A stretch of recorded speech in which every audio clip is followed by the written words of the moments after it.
लोहगाव देहू जवळ असलेले हे क्षेत्र लोहगाव जगद्गुरु तुकाराम महाराजांचे आजोळ. तुकाराम महाराज लोहगावला नेहमीच येत असत. तेथे त्यांची कीर्तनाची सेवा होत असे. वीरनाथ महाराज औसेकरांचा आणि या क्षेत्र लोहगावचा अत्यंत निकटचा असा संबंध.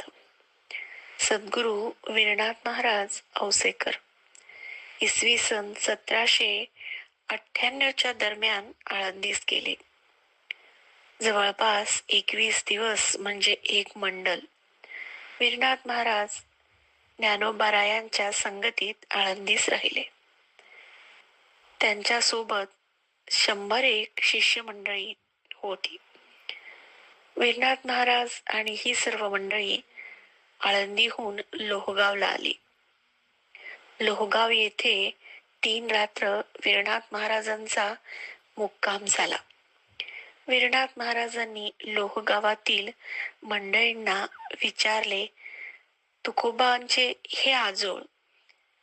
तुकाराम महाराज जेव्हा आजोळगृही येत तेव्हा ते एका शिळेवरती म्हणजे एक मोठा खडक यावरती बसून स्नान करीत असत. तर ती शिळा कोठे आहे याची आपल्याला काही कल्पना आहे का? ग्रामस्थ म्हणाले, आम्हाला याविषयी काहीच माहिती नाही. आपण जे सांगत आहात तर आपणच ती शिळा कोठे आहे हे सांगावे.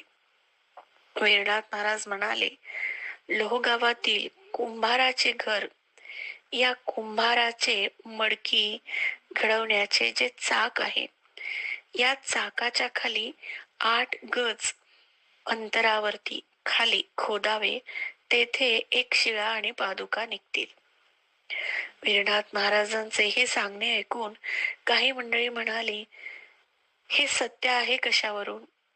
यावर वीरनाथ महाराज म्हणाले, जर येथे तुकाराम महाराजांच्या पादुका ती शिळा सापडली नाही तर आपण मला दंड करावा.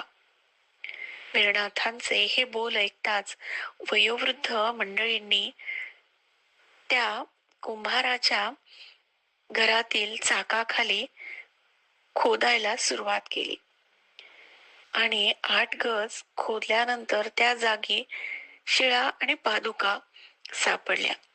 ग्रामस्थांनी त्यांची विधिवत पूजा करून लोहगावात स्थापना केली.